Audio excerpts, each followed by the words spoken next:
Welcome, everyone. As we prepare to begin our event, let us first go through some housekeeping rules. Throughout this event, we hope that you can mute yourself, unless, of course, you're a speaker. You can adjust to speaker view. Please turn your video on so we can see your beautiful faces. And if you need interpretation, we have interpretation channels available. You can see some more details in our chat. Apologize for any confusion, but the the default Chinese channel is actually Thai, and the Japanese channel is Khmer. So please, oh, sorry, other way around. The Japanese channel is Thai and the Chinese channel is Khmer. So please make sure to tune into your interpretation channel if you need those languages. So now we may begin. Good morning, good afternoon, talofa lava, namaste, chamrop, chamriapsur, and sawadika. Welcome, everyone. I am Miwa Atimalala Yamada, the president of the International Association of Youth and Students for Peace in Oceania, and I am honored to be your MC for this historic event. Today, we have over 100 people registered from around 21 countries across the Asia Pacific region, with others joining us on YouTube Live or in watch parties. We are gathered to celebrate the official launching of the International Association of Arts and Culture for Peace, or IAACP Asia Pacific, with the theme Peace Through the Arts and Culture, Building Trust and Understanding. To set the stage, let us watch an introductory video titled The Diplomacy of Beauty. Welcome to The Explainer. Today we're going to talk about something really fascinating, a story that spans 60 years, all about how art and culture became these incredibly powerful tools for peace. And we're not just talking about pretty paintings or nice music here. This was a strategic, long-term mission to literally change the way the world saw itself. So let's start with a really big question, something that's at the heart of so many problems we face. In a world that feels so divided, how do you humanize a stranger?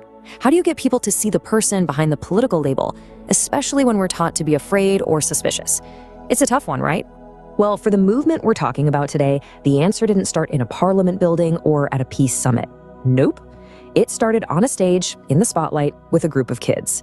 Their idea was simple, but also kind of profound, that beauty could be a language everyone understands. And that journey, over all those years, eventually led to the creation of the IAACP, an organization that's now working right alongside the United Nations. But to really get what they're doing today, we have to go all the way back to the beginning, to see how this huge cultural forest grew from just one tiny seed. Okay, let's dive into part one. Our story kicks off back in the 1960s. It was a really tense time around the world, and for a lot of countries, what other people thought of you, well, that could mean everything. You gotta remember, back in 1962, when most people thought of Korea, they thought about war, hardship, division. The vision behind The Little Angels, this new children's folk ballet, was to completely flip that script. They wanted to show the world not geopolitics, but civilization, not division, but refinement and a deep, powerful sense of cultural dignity. And you know what? It worked. It worked unbelievably well. Almost right away, this small dance company found itself on the biggest stages of cultural diplomacy. We're talking a performance for President Eisenhower, a Royal Command performance for Queen Elizabeth II, and by 1973, they were at the UN headquarters. They were literally dancing their way into the hearts and minds of world leaders. Okay, so that brings us to the 1970s. And this is where things really start to take off. That single seed of an idea, it didn't just grow. It started sprouting all these different branches, expanding way beyond its original form into this whole cultural ecosystem. And what's just wild is how fast this all happened. In just a few years, you had multilingual choirs, you had a contemporary rock band called Sunburst, tapping into youth culture, and even a brass band for big public events. And then, the real game changer. They got the Manhattan Center in New York City, giving this whole booming movement a world-class home base. And here's where we see a really crucial shift in thinking. The vision grew. It went from representing just one nation's culture to celebrating many. With groups like the International Folk Ballet, the mission became about bringing the world's traditions together on one stage. The message wasn't just about peace anymore, it was about the beauty of diversity itself. All right, so by the time we get to the 80s and 90s, the movement starts to look inward. They realize something incredibly important. It's not enough to just have a good heart and a nice message. If you're going to make a real impact on the world stage, you have to be, well, you have to be excellent. The idea was pretty simple, but it was powerful. If you're going to make art for peace, it can't just be, nice. It has to be great art. So they got methodical about it. They bought professional institutions, they brought in the best artists in the world to work with, they set up intense training academies, and they aimed to get raved reviews in the most famous venues on Earth. And boy, did it pay off! Take the New York City Symphony. After they came under the movement's wing and made their debut at Carnegie Hall, the New York Daily News didn't just say they were good. They called them one of America's finest orchestras. That's the kind of validation that changes everything. And this wasn't a one-off thing. They kept pushing for that global standard. When they founded the Universal Ballet, they didn't just hire good teachers. They went out and partnered with Oleg Vinogradov, a living legend from Russia's Kirov Ballet, to make sure their dancers were trained to the absolute highest international level. And this is so important because it shows they weren't just thinking about tonight's performance. They were building something that would last. Founding the Kirov Academy of Ballet in Washington, D.C. was a huge deal. It was a massive stamp of artistic legitimacy, and it created a pipeline of incredible talent for decades to come. So fast forward to today. All these different streams we've been talking about, the diplomacy, the diversity, the absolute commitment to excellence, they've all flowed together to create this incredible global cultural forest, all dedicated to peace. And it all comes together on this one date, November 22nd, 2020. This is when the International Association of Arts and Culture for Peace, the IAACP, was officially launched. But really, it wasn't a new beginning. It was more like the grand finale of almost 60 years of hard work. So you shouldn't think of the IAACP as something brand new. It's more like a new roof for this whole incredible 60-year-old structure. It brings everything under one umbrella. The grace of the Little Angels, the energy of Sunburst, the world-class authority of the New York City Symphony, the rigor of Universal Ballet, all of it. And today, what they're doing fits right into the biggest conversations happening on the planet. Their work directly supports the UN's Sustainable Development Goals, things like quality education, building peace and justice, and of course, creating partnerships to get it all done. And make no mistake, this isn't just a history lesson. This is happening right now. Just this year, on January 23rd, members of that very same New York City Symphony were back at UN headquarters, performing and continuing the exact same mission that started all those years ago. So what's the big takeaway from all this? I think it's pretty clear. This 60-year journey proves that art isn't just some nice decoration. It's not a luxury. It's a functional, powerful, and deeply practical tool for diplomacy and for real human understanding. Which leaves us with one last question to chew on. In our endless search for political and economic solutions to all the world's problems, maybe the most practical tool we have, the one that can actually move the human heart and humanize the stranger, maybe it's been beauty all along. And maybe it's a tool we just can't afford to ignore.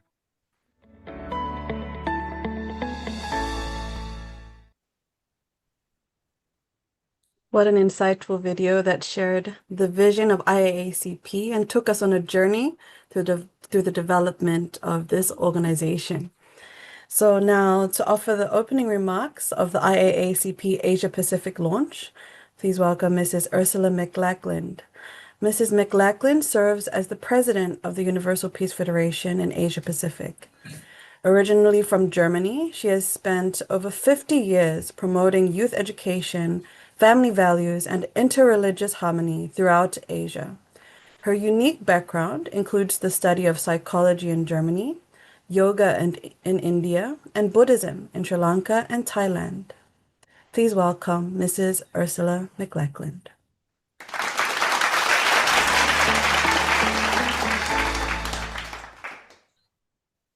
Good morning, good afternoon, good evening. Maestro David Eaton, Global Coordinator of IAACP, Mr. Santosh Paudel, Vice President of UPF Asia Pacific, our distinguished presenters today, Mrs. Mary Jane Schwenke, Mr. Ananda Karti, Karti, Mr. Krishna Chavanakunakon, and Mr. V. Jivon, as well as all participants from around the world. I'm deeply grateful to you for taking the time to be with us here for the launching of the International Association of Arts and Culture for Peace in the Asia-Pacific region. IAACP, in short, is a global network of leaders in fields related to the arts and culture, including performing arts, literary arts, fine arts, music, film, and dance. Artists are known for their creativity, visionary ideas, and capacities to inspire others. Artists bring people together and lead our hearts and minds to reflect on the possibilities for a better world. As violent conflicts and wars rage in many parts of the world, our theme today, peace through arts and culture, building trust and understanding, is very timely. The founders of UPF, Dr. Sun Myung Moon and Dr. Hak Jahan, believe in the power of the arts and culture to build bridges between people and nations divided by political, religious, or ethnic persuasions, because arts and culture touch the inner heart of a human being. The visions of love and peace expressed by the artists can restore trust and understanding beyond man-made barriers. UPF International President Dr. Tajuddin Hamad is posing an important question to all of us. What can be done for peace now? Let us consider what we as individuals, as ambassadors for peace, or as a community can do for peace now. How can we utilize the various art forms and cultural expressions for the sake of peace and understanding? As you will witness today, the Asia-Pacific region has an extremely rich and varied cultural heritage. Each one is beautiful in its own right.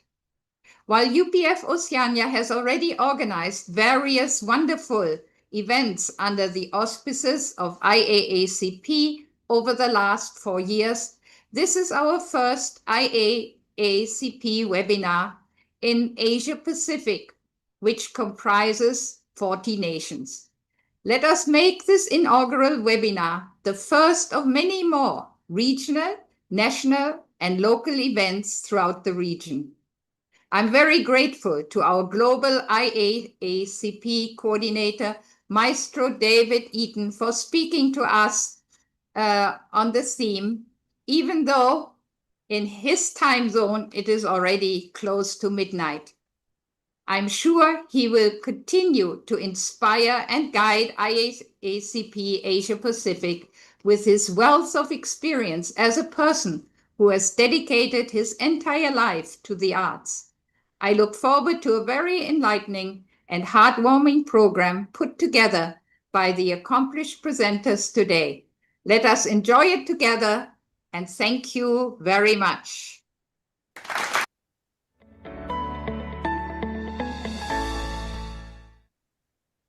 Thank you, Mrs. Ursula McLachlan, for your wonderful opening remarks.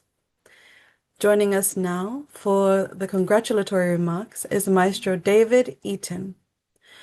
Maestro Eaton is the Global IAACP Coordinator and a world-renowned composer and conductor. He has been the music director of the New York City Symphony since 1985, performing at venues such as the United Nations, the Manhattan Center, and Carnegie Hall. In addition to his conducting career, he is a prolific composer, arranger, producer, and now author of his recently published book, What Music Tells Me: Beauty, Truth, and Goodness, and Our Cultural Inheritance. He has dedicated his career to using the transformative power of music to bridge diverse communities and foster global peace. Please welcome to the stage Maestro David Eaton.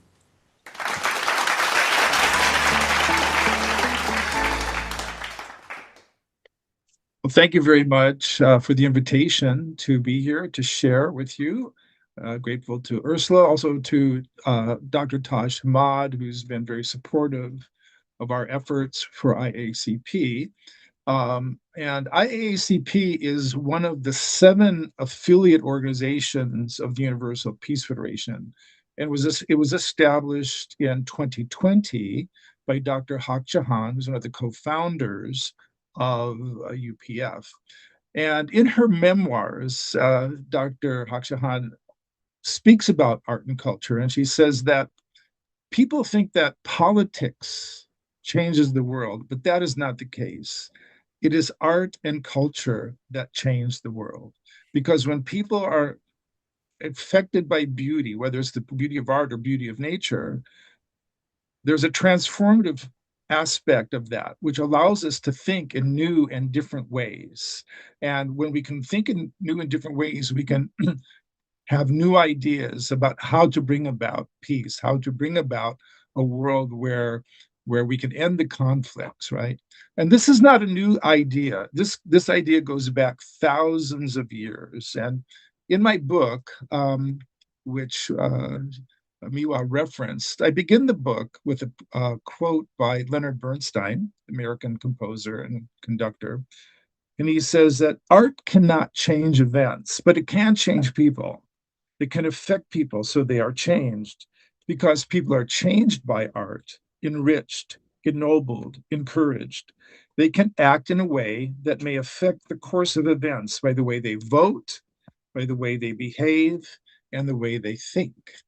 So this idea of art and culture as and beauty in general as being transformative is shared by many people. And I'm going to go back now a few thousand years to Confucius in ancient China. And he wrote about this in several of his works in the Analects. And this is a very interesting quote from the Analects in which he says, if a person be without virtues proper to goodness, what has he to do with the rights of propriety? If a person be without the virtues proper to goodness, what has he to do with music? This is a very interesting tie-in. So these ancient cultures, whether it was Greece, the ancient Chinese culture, early Christian culture, St. Augustine, Thomas Aquinas, Ananias Boethius, they all understood that art, as they were talking specifically about music, but art in general has the effect on our character to open our minds to new ideas. But then the question becomes, what are the ideas that we want to promote? So in my book, the subtitle of my book is Beauty, Truth, and Goodness and Our Cultural Inheritance. So the goodness aspect, when we talk about goodness, we're beginning to talk about morals and ethics and values, right? In philosophy, the study of values is called axiology. And so when we approach music and art, there is a moral component. And Confucius understood this, the Greeks understood this, Plato, Aristotle, Socrates, the early Christians, as I mentioned, understood this. So it's not a new concept. So it brings up the issue of choice. As artists, we have choice. When we create art, whether we're writing songs or doing a painting or writing poetry, we understand that our art will affect people. So the question becomes, how do we want to affect people? And this is part of the UPF vision, because in NIACP, we want to affect people in a way that will hopefully bring about harmonious relationships and the end of conflicts. And I recently spoke at an event just last week that was sponsored by Scientology. And I did not know that L. Ron Hubbard, the founder of Scientology, was a musician, but he also talked about the importance of art as a way to bring about harmony. And when I was speaking to the people at this event, I mentioned that it's not only the artist that has a certain responsibility, in what we create. But those of us who appreciate art also have a certain responsibility. What we choose to listen to, what we choose to what movies we choose to go to, what television programs we watch, what we watch on our cell phones. you know, we have choices to make as appreciators of art. So there's a moral component also in what we as the appreciators of art choose to listen to and choose to watch. So the idea of creating a culture of peace for artists really has a lot to do, a great deal to do with the moral and ethical principles that in UPF we are trying to promote, to bring about interfaith unity, to promote the ideals of family values. These are the kind of values that we seek to promote through our music, through our art, through our dance, through our poetry, through our literature, whatever we're doing. So this aspect of creativity, of course, there's the aesthetics. Beauty is dealing with aesthetics. Truth is dealing with craft and technique. But then the goodness aspect deals with morals, ethicals, and values. So as the artists here, I know many of you are in the arts, we want to encourage you to think about these things as you go forward in your artistic pursuits, in the hopes that all together, whatever discipline we're working on, we can use our talent and ability to really create a culture of peace based on the ideals that our founders have articulated as being very important in this process. So I'm grateful for the opportunity to share with you a few minutes here, and look forward to hearing the other speakers here today to hear their vision, hear their ideals, and what we can do together to promote the ideals of IAACP. So thank you very much. Grateful for the opportunity to be here. Thanks to Ursula for the invitation. And we look forward to having many more conversations. And also, we don't want to just talk the talk. We want to walk the walk. So we want to create art and music that reflects these values. So thank you very much.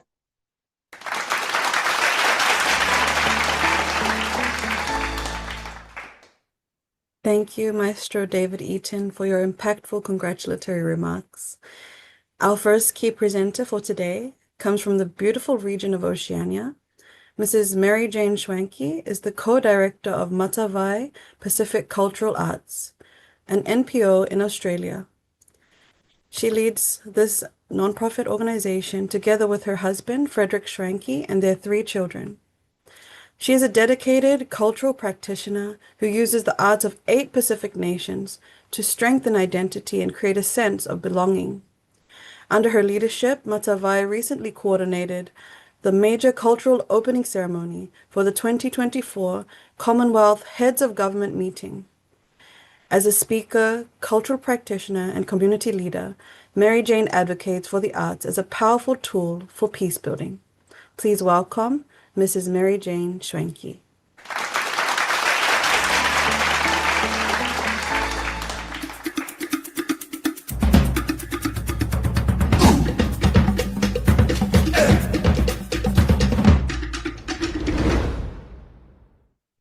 This same ocean, the ocean our Pacific ancestors navigated, somewhat feels like the battles we face today. The highs and the low, the calm and the storm. In the motto of Western Sydney, an ocean concrete, but a place that we now call home. To honor the great ocean that connects us.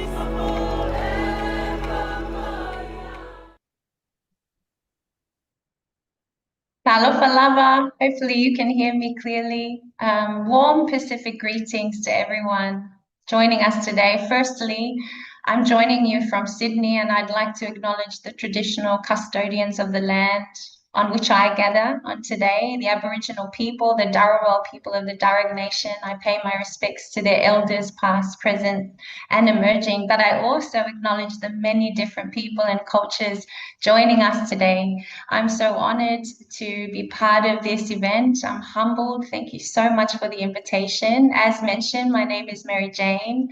My husband and our 3 children run a Pacific Cultural Centre in Western Sydney, New South Wales. That's the name of the state. And we teach the positive values of the Pacific cultures through dance and language, music, storytelling, legends, and art. And our vision has always been simple. It's to create a place where people feel safe and they feel they belong. Our motto is to unite, share, and connect. For many Pacific Islanders, and I'll speak for myself, I'm from Samoa, living away from our homelands, when we hear a song, there's this spiritual peace that comes over us. For me, when I hear Samoan songs or the Samoan language, it takes me back to happy times. It reminds me of my mom and my grandfather living in Samoa, surrounded by extended family, and it reminds me of being loved. The songs also remind me of the warmth of the air, the food cooking in the umu, laughter around our home, and afternoon volleyball games on the rocks in the village. Our songs remind me of loved ones who have passed and how grateful I am to carry bloodlines back to Samoa and to call myself a Pacific Islander from the blue Pacific continent. When I return home to Samoa, I step off the plane. Sometimes I literally feel like dropping to the ground and kissing the land. The moment the plane door opens, a blanket of hot air hits your face. You take a deep breath of the hot air, the humidity, and suddenly every single senses in your body awakens. The land in Samoa seems to hug your feet, and that feeling works its way into your bones, your heart, and your soul. And I've never felt more loved than when I'm in Samoa with my family. That feeling of warmth also gives me peace and belonging. And it is what we try to bottle up and share with everyone that walks into our Cultural Arts Centre at Matavai in Sydney. I can still picture my mother with her afro and her beautiful dancing when I was 4, and she had so much joy and pride. I remember my aunties teaching me how to dance or siva, writing my Samoan speeches for me to learn. And at that time, I didn't realize what they're really giving me. They were in fact planting seeds. So as children, we don't always recognize the seeds being planted within us. Sometimes they sit quietly for years before we understand what they have become. That's why we should really never underestimate what we sow into young people's lives or into other people. When my husband Fred and I moved to Australia from Samoa to New Zealand and here in 2008, we sadly became aware of the disproportionate challenges facing Pacific young people, especially in Sydney. Pacific Islanders represented just over 1% of the population here in New South Wales, yet we made up a much higher percentage of young people in youth jails in juvenile justice. So one day, my daughter said that she was ashamed to be a Pacific Islander because of the negative stigmas and stereotypes that seemed to be placed on us. And that really broke my heart. So as a family, we asked ourselves why, and more importantly, how can we help? Fred and I are cultural dancers, and in Samoa, our values are to serve others. So with our limited money and our dancing backgrounds and our love for our islands, we started Matavai in 2013 to pass on the knowledge of Samoa that we learned through songs and dance, and also open space for other islands to join us. We had no money and no blueprint to follow. Our hope was that by strengthening cultural identity, we could strengthen belonging. We often say that people think that we teach dance, but dance is simply the vehicle. What we are really teaching is identity, belonging, and responsibility. So through dance and music, language, and storytelling, we try to recreate that feeling of home. We unpack songs, we explain the meanings behind the songs, the ceremonies, the histories, and the values they carry. One song can become an entire 10-week lesson plan because our history was passed down through song, dance, and oratory long before it was written. Slowly, something begins to awaken in our students. The Tongan people have a beautiful word, it's called mafana, which means to feel pride and joy, happiness, and connection. So when a young person experiences that mafana, culture becomes belonging, and belonging creates trust. Trust then creates peace. In order to gain the trust of a young person today, it's not easy. Many are navigating challenges our generations have never faced before. And over the past 13 years, we have watched those challenges become increasingly complex. There have been financial struggles, criticism, disappointment, and seasons when we question whether we could continue. In fact, we have felt that way this year. There were times we couldn't afford groceries and relied on food banks to feed our children. But every time we reached the point where we had nothing left, God sent us a lifeline. One of those lifelines came through the Institute of Economics and Peace and Western Sydney University. During a meeting, I spoke honestly about what we were experiencing. Hundreds of children were coming through our doors, many struggling with mental health, grief, and identity issues. Parents were overwhelmed. The dancing had almost become secondary because we were providing emotional, mental, and spiritual support, yet we weren't trained social workers. To the following semester, Western Sydney University began placing Master of Social Work students with our organisation. And over time, we welcomed more than 40 students each year. We learnt about positive peace and safeguarding, and our families gained access to counselling and additional support. That experience taught me something I'll never forget, that peace is built through trust. It's built when people recognize a need and choose to walk alongside one another.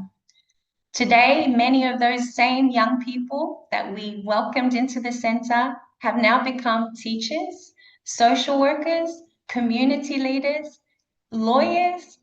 Some now return to mentor the next generation and, ironically, to mentor my husband and I. That is the power of planting seeds. Today, more than 400 students come through Matavai each week alongside 8 different cultures, Fiji, Tonga, Samoa, Rapa Nui, so many more. We've also created a Pacifica Men's Time, a men's support network for men who are struggling in silence. We've created an organization called Ohana, No One Gets Left Behind, for parents and families with kids with additional needs or neurodivergent. We have talanoa or speaking sessions and partnerships with schools, university, churches, and community organizations. So when people ask what success looks like at Matavai, I don't think about all the awards we've won or the shows and performances we've had the honor of doing. I think about the quiet child finding confidence. I think of the young people who wanted to leave school, who are now graduating and returning with tertiary education and are now coming back to Matavai to help. Families from different cultures have now become one community and village.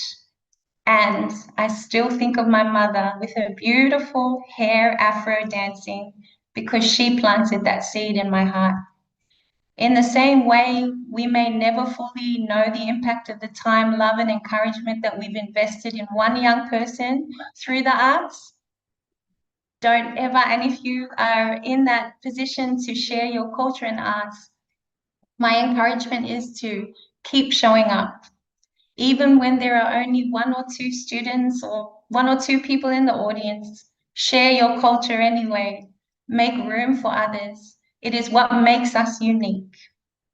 One conversation or one class that we give or one act of kindness or one person believing in a child can change the direction of their life. That is peace that we are trying to build at Matavai. Peace through the arts and culture, through trust and understanding, and through people. Thank you so much for having me today. It's an honor to share my heart with you and what we do at Matavai, and I wish you a blessed day.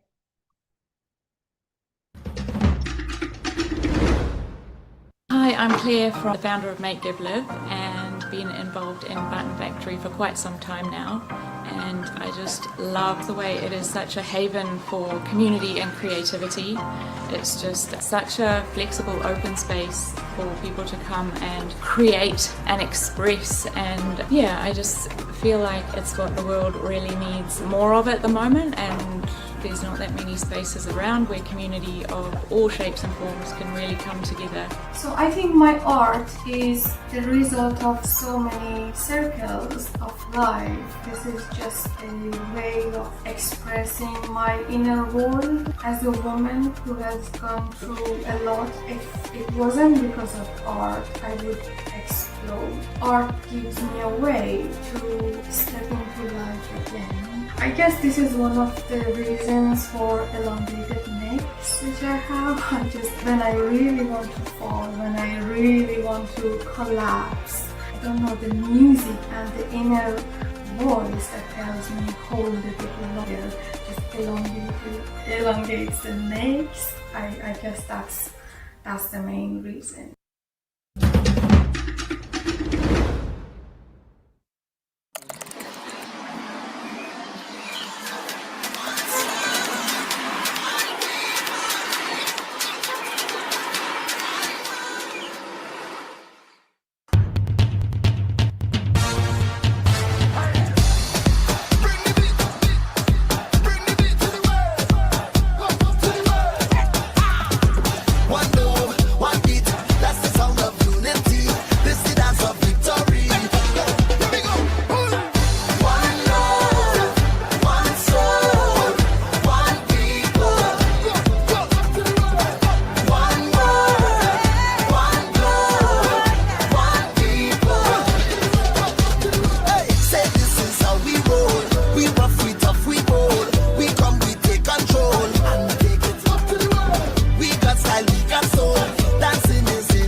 Thank you so much, Mrs. Mary Jane Schwenke and IAACP Oceania for your touching message and the glimpse into the peace work being conducted at Matavai and throughout Oceania.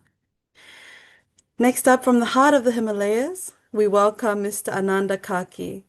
He is one of Nepal's most celebrated playback singers with a career spanning 4 decades and over 3,000 recorded songs. Known as the Ghazal King of Nepal, he has received numerous national honors for his contributions to music. He continues to serve as a respected cultural ambassador, promoting harmony through his performances. Please welcome to the stage Mr. Ananda Kaki.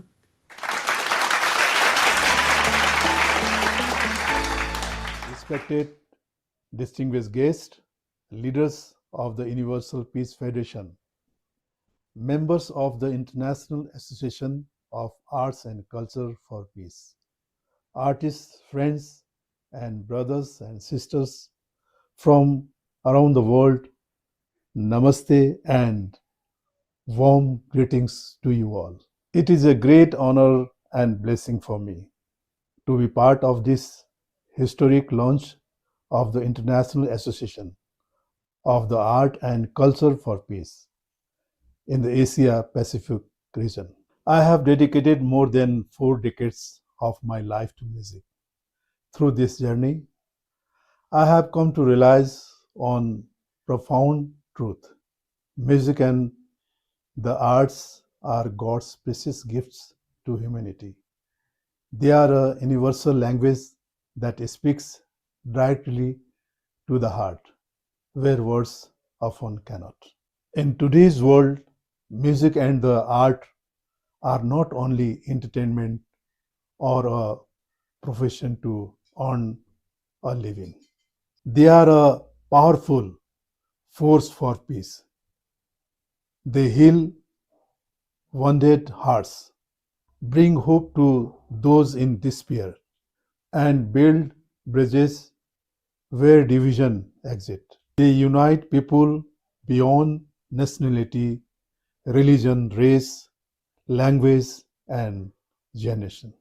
A beautiful melody or a meaningful painting can create understanding where politics sometimes cannot. As an artist, we have a special responsibility. We are not only performers, we are messengers of hope, ambassadors of culture, and builders of peace. Every song we sing, every dance we perform, every work of art we create has the power to inspire love, respect, and harmony. I feel especially grateful for the opportunity. I was blessed to have to meet True Mother personally. Her love, encouragement, and vision for a powerful world deeply touched my heart. Being invited to offer a Korean song before her was one of the most meaningful moments of my life.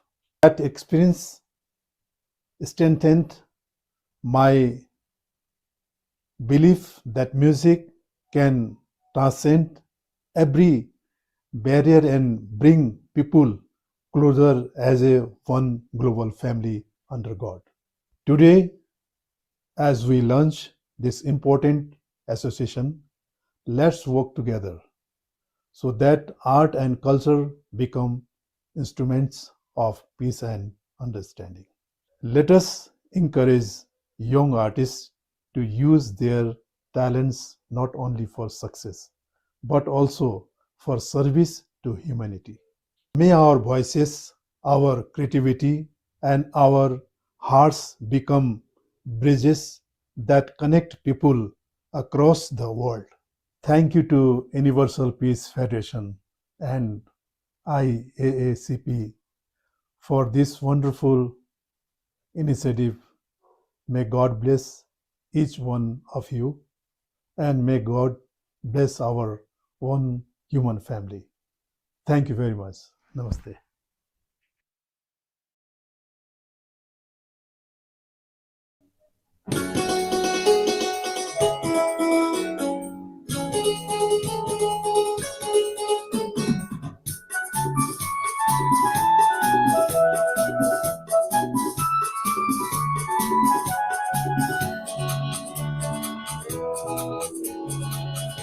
इहल्लाहरू हुन् तिमीले सुनेका कसैसँग मैले मुटु साका छैन नपत्याएर चिरेर यो छाती तिमीलाई कहिले मैले थाहा छैन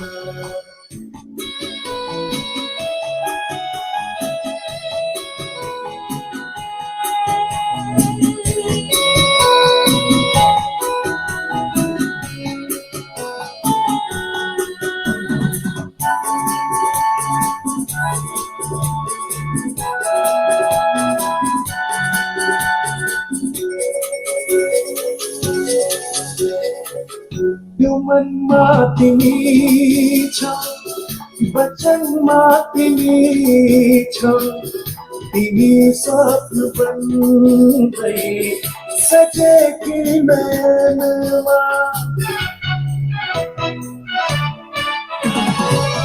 यो मनमा तिमी छौ वचनमा तिमी छौ तिमी स्वप्न बन्दै सजेकी नयनमा म भेट्छु तिमीलाई यी फुलमा बहारमा यो निलो गगनमा यो शीतल पवनमा यो विश्वास गरिदेऊ तिमीलाई नसम्झी कुनै रात मैले कतै काटा छैन यी हल्लाहरू हुन् तिमीले सुनेका कसैसँग मैले मुटु साका छैन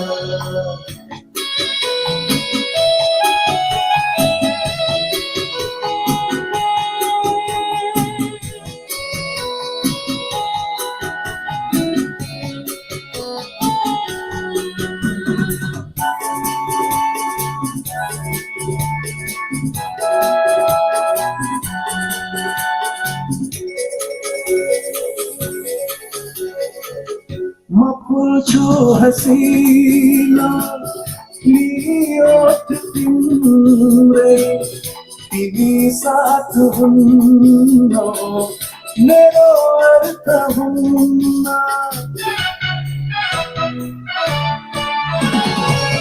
म फुल्छु हसिना लियो तिम्रै तिमी साथ हुन्न मेरो अर्थ हुन्न म फुल्छु मलाई पनि जिन्दगीमा तिमीलाई फुल्ने सामर्थ हुन्न यो विश्वास गरिदेऊ तिमीलाई नसम्झी कुनै रात मैले कतै काटा छैन यी हल्लाहरू हुन् तिमीले सुनेका कसैसँग मैले मुटु साका छैन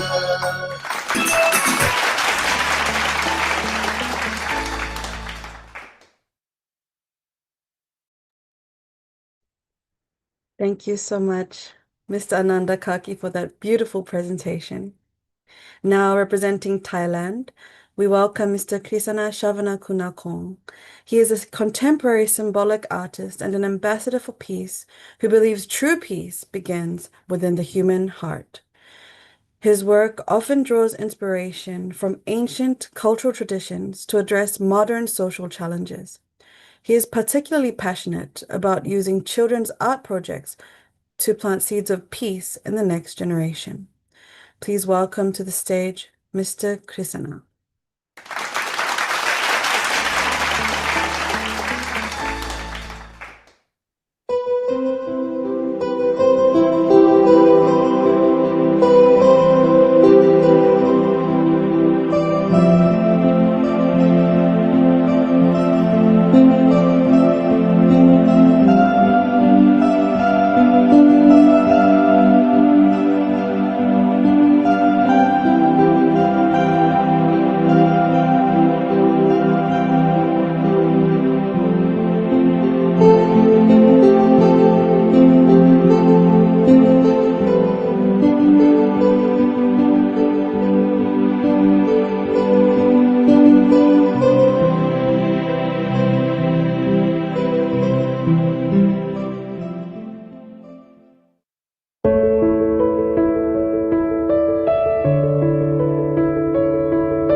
Good morning, respected guests, fellow artists and friends. It is a great honor to be here today. When we talk about peace through arts and culture, we are talking about something very close to my heart. Not just as an artist, but as someone who believes deeply in the connection between people. Today, I would like to share 3 simple thoughts with you. How we can plant seeds of peace in the next generation. How I express this through my own art, and what I truly believe art can or cannot do for the world. First, let's talk about our children and the future.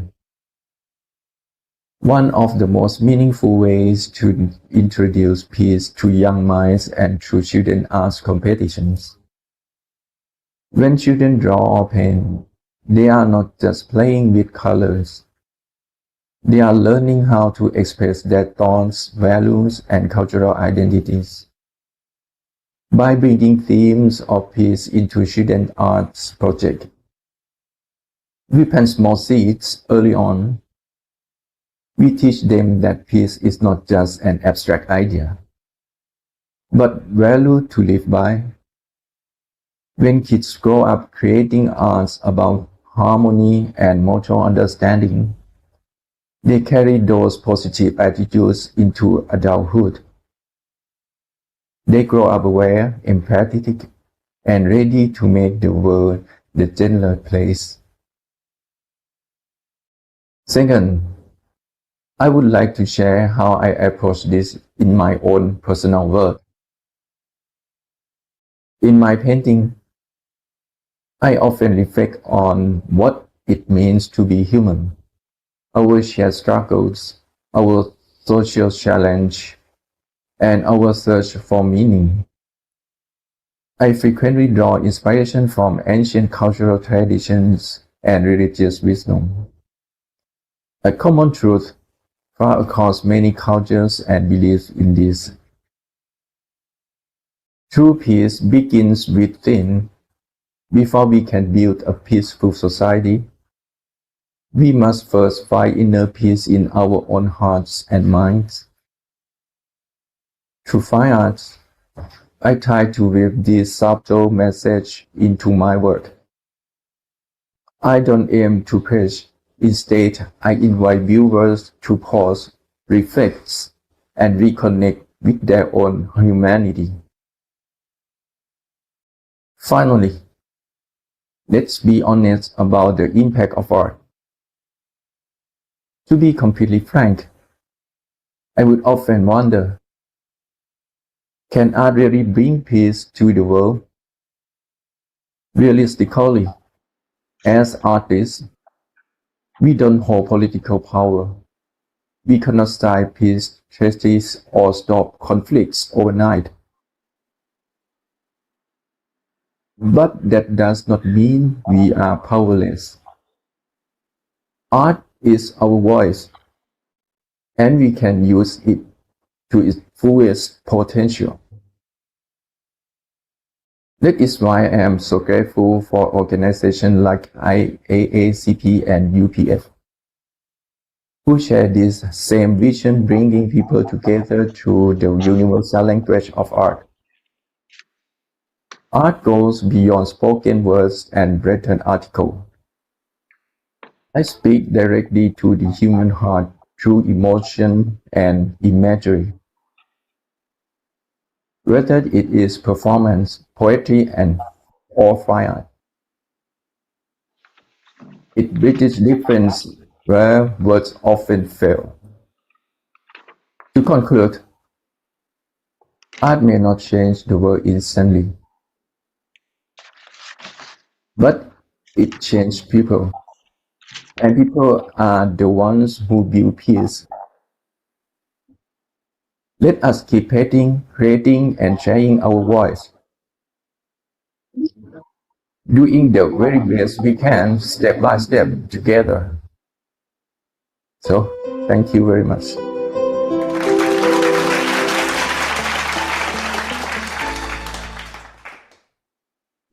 Thank you so much, Mr. Krisana Shavana Kunakong and UPF Thailand and Women's Federation for World Peace for your heartwarming work.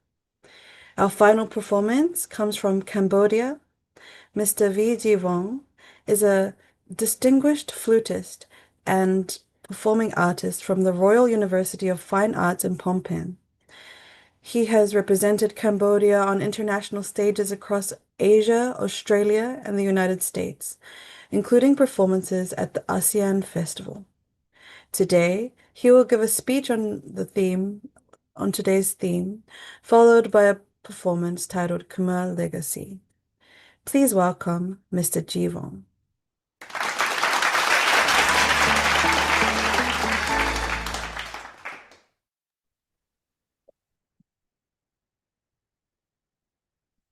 Distinguished guests, fellow artists, dear friends, thank you very much for having me. Today, we learned something meaningful, a partnership between the International Association of Arts and Culture for Peace and the Universal Peace Federation.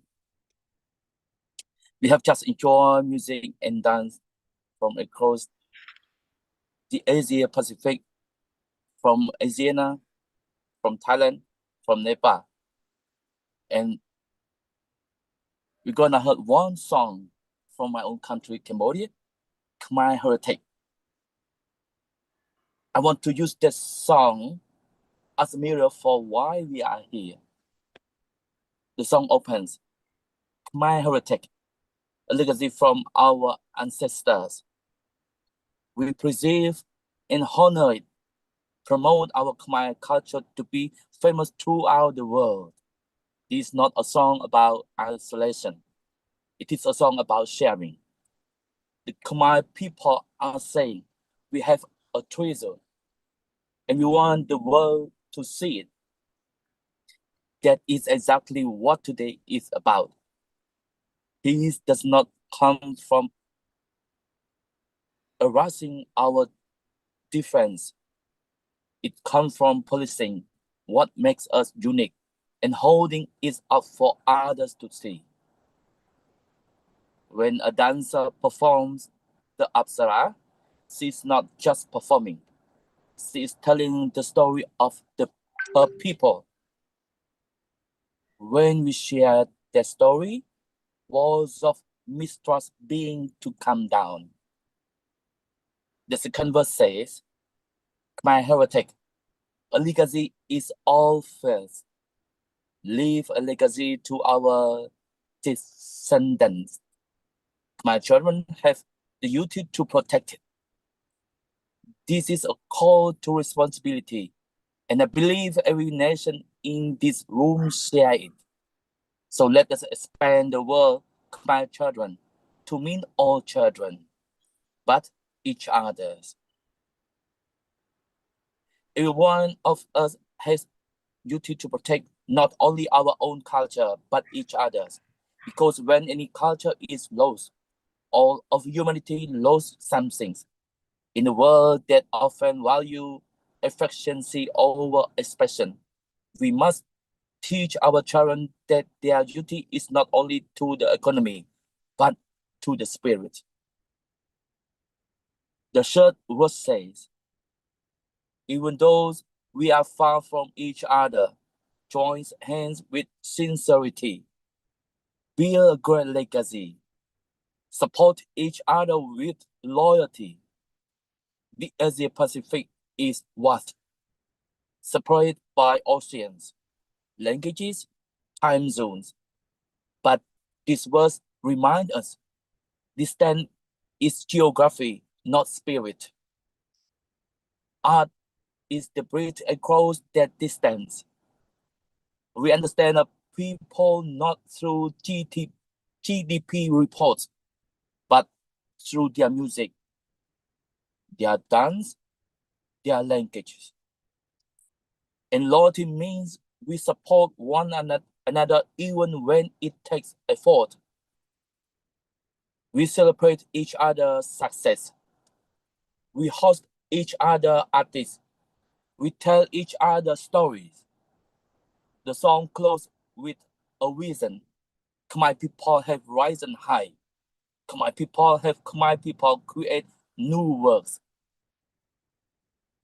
Cambodia has a painful history, but it rose again by holding on to its heritage, not abandoning it. That is the lesson for all of us. True prosperity is not only economic, it is cultural. And Khmer people become for us today. Global citizens have global citizens.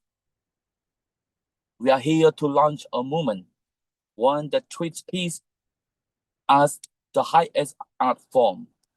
Cultural exchange is not a luxury. In a time of tension and crisis, it is a necessity.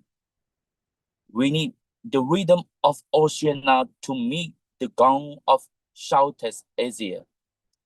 We need the poetry of Nepal to inspire and painters of Cambodia. So as we live here today, preserve your own heritage with pride. Protect the heritage of others with the same care. And let us build together a legacy of peace. The architects of our future are not only politicians and generals. They are artists, they are dancers, they are musicians, they are poets, they are peacemakers through art and music. Let us start together, Khmer, Thai, Nepali, Australian, Pacific Islander, as one human family under Heavenly Parent, our original parent. Thank you very much, and may the arts of peace guide our way. Thank you.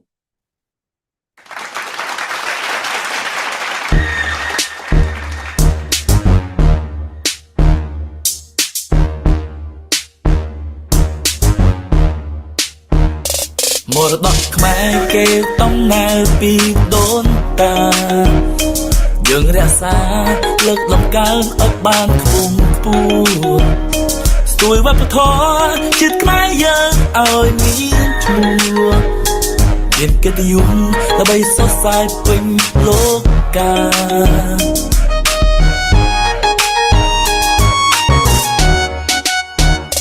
một đợt Khmer kêu tông nào krong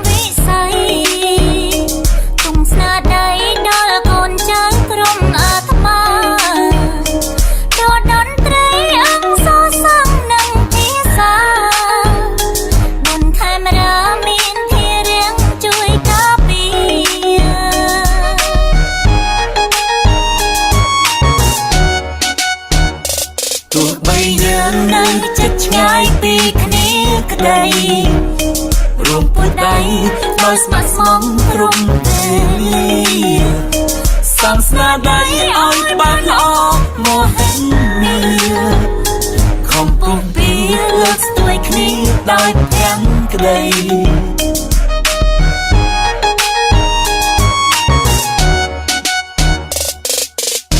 một tọt Khmer chun chít Khmer ban công cao rung rương lang phu trọ tại nông lô cây Khmer chui Khmer này pro đất sna đai thầm ấy mi nằm lại xâm rạp chiết dương cục cục mía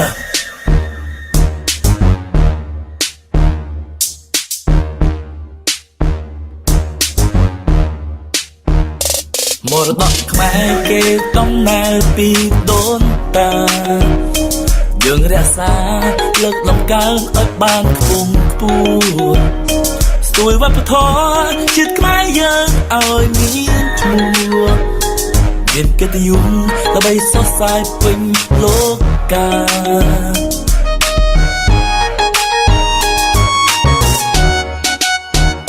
một đợt Khmer kêu tông nào krong vĩ say cùng sna đây đó là con trai krong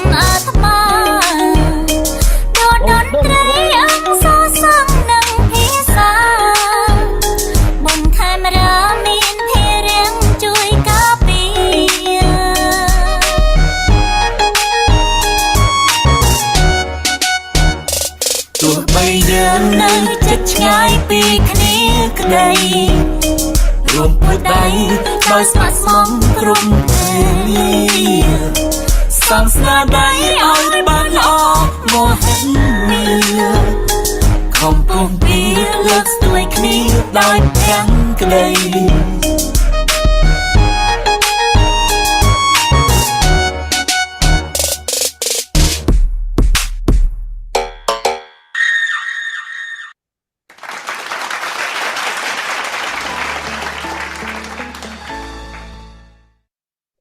Thank you, Mr. Jivon, for that dynamic presentation. Finally, to deliver his closing remarks and to officially launch the IAACP in Asia Pacific, we welcome Mr. Santosh Paudel. Mr. Paudel is the Vice President of UPF Asia Pacific and a researcher in international relations and diplomacy at Tribhuvan University. As a scholar of values and peace education, he is dedicated to advancing ethical leadership and intercultural understanding through research and public dialogue. Please join me in welcoming Mr. Santosh Paudel.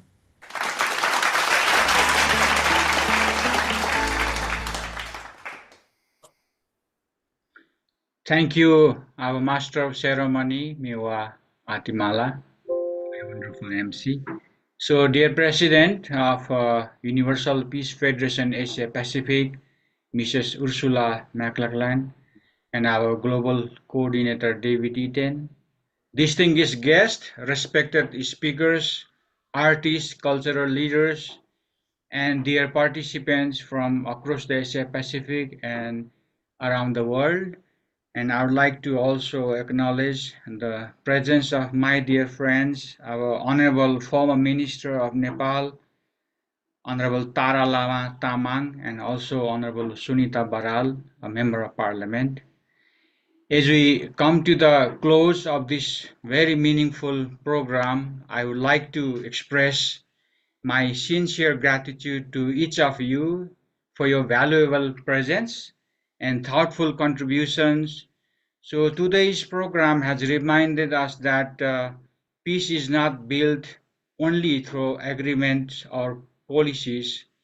It is also nurtured through creativity, culture, and the shared value that unite humanity.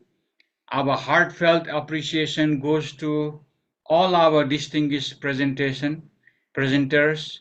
Especially, I would like to really express gratitude to David Eaton, who has shared his wisdom and very inspiring guidance to really have this mission and vision of this platform and the institution. And a special thanks to Mrs. Mary Jane, Mr. Ananda Karki, and Mr. Krishna and Mr. Chivan. And our presenters has really shared your insight, which shown that music, literature, visual arts, dance, film, and other cultural expression have the unique ability to touch hearts, encourage dialogue, and strengthen mutual respect among people of different backgrounds. The launch of this International Association of Arts and Culture for Peace, IAACP, in the Asia Pacific marks an important step forward. It is not simply the beginning of new initiative, but the beginning of greater collaboration among artists, cultural leaders, educators, and peace builders across our diverse region. And on behalf of Universal Peace Federation Asia Pacific, I sincerely thank all our speakers and especially technical team and all our participants. And now we come to the most awaited moment, that the highlights of today's program and marking the beginning of a shared journey to promote peace, culture, exchange, and artistic excellence across the Asia Pacific region, and the official launch of the International Association of Arts and Culture for Peace in Asia Pacific region.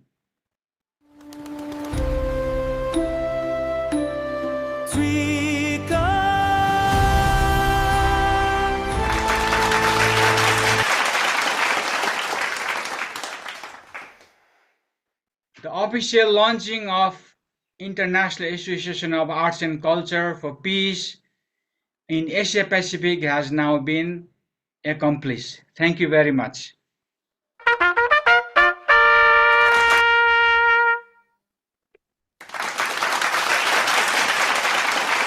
Thank you, Mr. Powdell, for your closing remarks, and congratulations, everyone, on the official launch of IAACP Asia Pacific. Thank you to all our speakers and artists for sharing their impactful work and vision of peace, and thank you all for being a part of this event. Before we bring this session to a close, if you are inspired, we would like to invite you to future peace events. To announce the upcoming UPF activities, I'd like to welcome back to the stage Mr. Santosh Powdell. Thank you, Mewa, again. So may this initiative inspire a greater trust and understanding among our all leaders here. And thank you very much. So before closing, so I would like to announce a few major programs in Asia Pacific and its coming days. From August 7 to 8, we will hold the Youth Character Education Seminar in Cambodia. And also from August 7 to 13, we celebrate the 40th anniversary of the Religious Youth Service in Sri Lanka, in Kalutara. We invited so many young people from across the Asia and also from other countries. So on August 15, United Nations World Humanitarian Day webinar, the Honoring the Humanitarians, led by Dr. John Bellavance. And also on August 15, we will hold the one-day Religious Youth Service program in Sydney, Australia. And finally, on August 19, we also celebrating in Kathmandu, Nepal, the UN Humanitarian Day 2026. Yeah, this much today, this major upcoming program in Asia Pacific. Thank you very much. Thank you so much, Mr. Powdell. If you'd like to join, please contact your local UPF presidents and directors. Before we bring this, finally, I would like to invite everyone to turn on their cameras for a group photo to capture this historic moment. So as the tech captures each of you, please try to show us your most beautiful smiles. We'd like to remember everyone who's here today.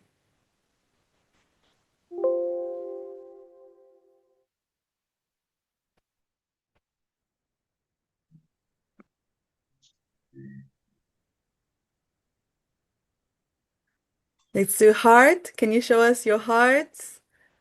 2 hands or 1 hand or a big heart, it's up to you. I see some big hearts. One more victory pose for our official launch. Yay! Okay, so are we okay, Tech? All right. This brings our event to a close. You are welcome to unmute and greet your fellow Asia Pacific artists and brothers and sisters as we exit the Zoom. Fafataitele lava. Maraming salamat po. Thank you. Thank you, everybody. Thank you. See you next time. Thank you, everyone. Maraming salamat po. Much indeed, Mira, for the wonderful MC and our brothers and sisters, various background. Thank you for that. การกล่าวที่เป็นสร้างสันติภาพนะครับ Great performances. Thank you. Bye bye. Thank you for peace, painting for peace, sing a song for peace.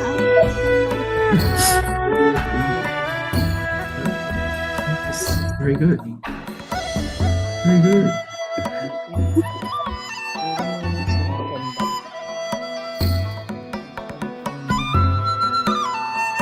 Thank you. you very much.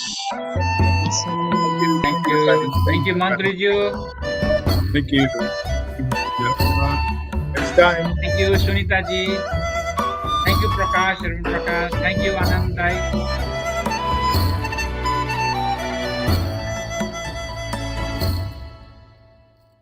See you next time. Thank you, Miwa. Excellent